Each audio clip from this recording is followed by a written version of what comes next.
वर्धमान राज्य में रूपसेन नाम का एक राजा राज किया करता था। राजा बहुत ही साहसी, दयालु और न्यायप्रिय था। यही वजह थी कि केवल वर्धमान में ही नहीं, बल्कि उसके राज्य से सटे सभी राज्यों में भी राजा रूपसेन के व्यक्तित्व की मिसाल दी जाती थी। एक दिन रूपसेन के दरबार में बीरवर नाम का एक व्यक्ति आया। जब राजा ने उसके आने की वजह पूछी तो बीरवर बोला, मुझे नौकरी चाहिए और मैं अंगरक्षक के तौर पर आपकी सेवा करना चाहता हूँ। बीरवर की यह बात सुन राजा ने कहा, मैं तुम्हें अपना अंगरक्षक बना सकता हूँ, लेकिन उसके लिए तुम्हें अपनी कार्यकुशलता सिद्ध करनी होगी, ताकि मैं यह तय कर सकूं कि तुम मेरे अंगरक्षक बनने के लायक हो भी या नहीं। राजा की यह बात सुनकर बीरवर फौरन तैयार हो गया। उसने अपने बाहुबल के साथ अपना शस्त्र कौशल भी दिखाया। बीरवर की सभी विशेषताओं को देखकर राजा रूपसेन बहुत प्रभावित हुआ, बहुत खुश हुआ। राजा ने पूछा, बीरवर बताओ, अगर मैं तुम्हें अपना अंगरक्षक बनाता हूं तो तुम्हें प्रतिदिन खर्च के लिए क्या चाहिए? राजा के इस सवाल पर बीरवर बोला, महाराज, आप मुझे 1000 तोले सोना दे देना। बीरवर का इतना कहना था कि दरबार में मौजूद सभी लोग हैरान होकर बीरवर की ओर देखने लगे। राजा रूपसेन भी बीरवर की मांग पर आश्चर्य में पड़ गया। हो भी क्यों ना, वेतन के रूप में बीरवर ने इतनी बड़ी रकम जो मांग ली थी। राजा ने गंभीर होकर बीरवर से पूछा, तुम्हारे परिवार में कितने लोग हैं?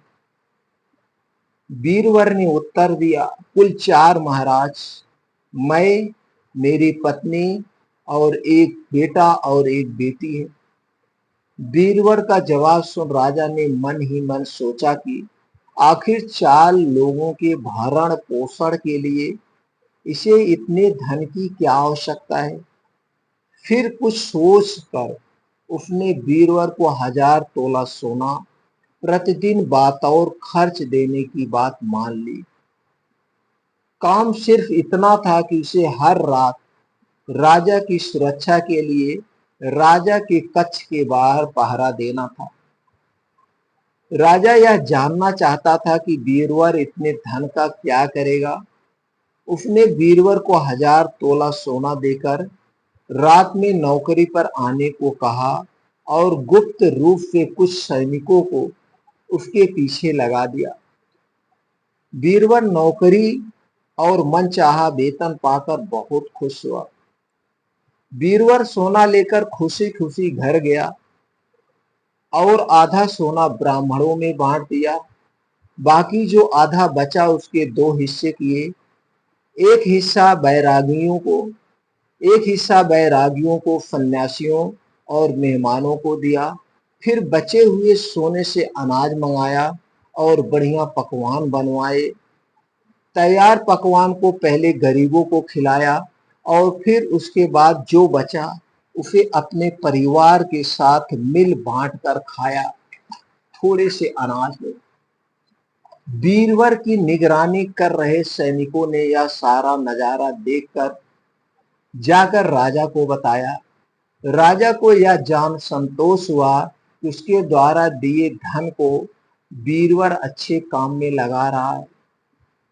अब राजा को यह देखना था कि बीरवर अपने काम में कितना खरा उतरता है, कितना ईमानदारी से काम करता है।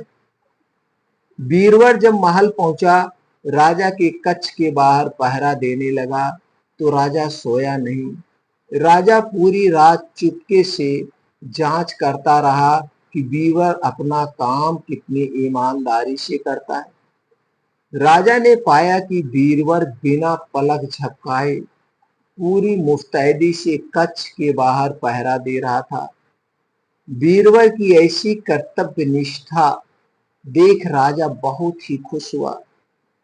बीरबल प्रतिदिन इसी तरह सूरज ढलते ही महल पहुंच जाता और राजा की सुरक्षा में तैनात रहता। जब भी राजा को किसी भी चीज की जरूरत होती, बीरबल हमेशा हाजिर रहता। ऐसे ही देखते देखते कई माह गुजर गए। एक रात कुछ अजीब घटना घटी। राजा ने आधी रात किसी स्त्री की रोने बिलखने की आवाज सुनी। स्त्री की आवाज सुन राजा बहुत हैरान हुआ। राजा ने बीरबल को बुलाया और कहा, जाओ और पता लगाकर आओ इतनी रात को कौन रो रहा है, साथ ही उसके रोने की वजह भी मालूम करना है। राजा का आदेश मिलते ही बीरबल वहां से फौरन उस स्त्री की रोने का कारण जानने के लिए निकल पड़ता है। थोड़ी दूर जाने के बाद बीरबल को एक स्त्री दिखाई दी। वह स्त्री सिर से पांव तक गहनों से लदी हुई थी।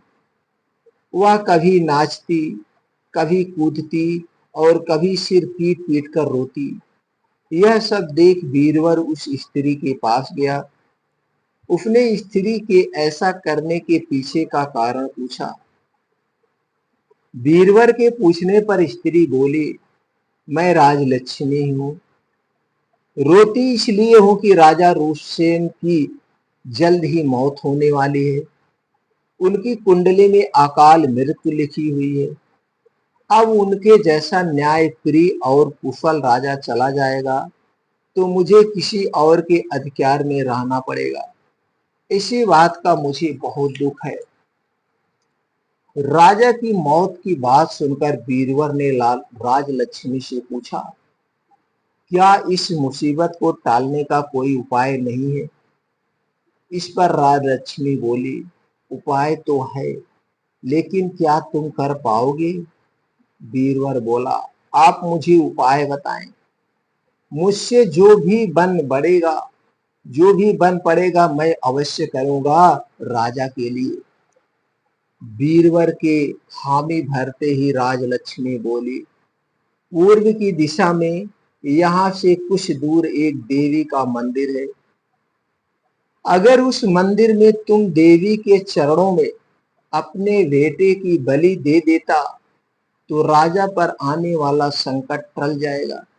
उसके बाद राजा 100 साल तक बिना किसी तकलीफ के जीवित रहेगा और राज्य कर पाएगा।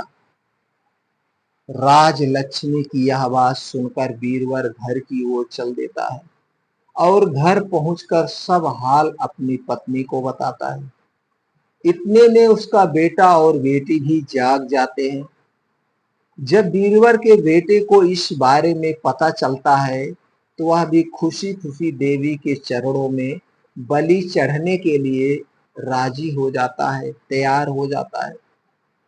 बीरबल का बेटा कहता है, सबसे पहले यह आपका आदेश, दूसरा राजा का जीवन बचा पाऊं, तीसरा देवी के चरणों में मृत्यु। इससे बड़ा सौभाग्य मेरे लिए और क्या होगा पिताजी। आप अभी चलिए, मैं आपके साथ चलता हूं।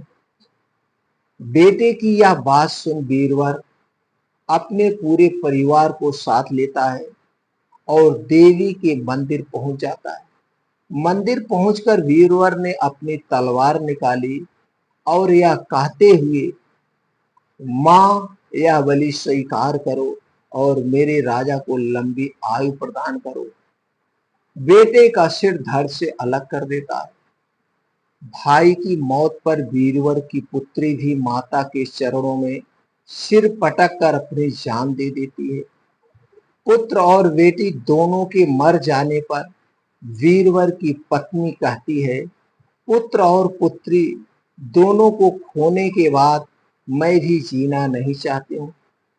इतना कहते हुए बीरबल की पत्नी बीरबल के हाथ से तलवार छीन अपना शीश माता के चरणों में चढ़ा देती है।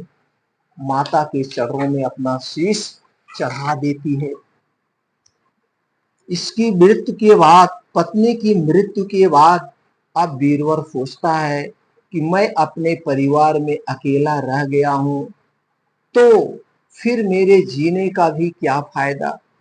यह सोचते हुए सामने पड़ी तलवार से वह खुद को भी खत्म कर लेता है।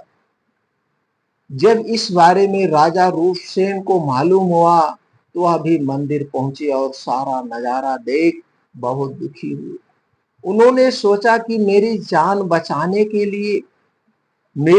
बचाने के लिए 4 लोगों ने अपनी जिंदगी गंवा दी।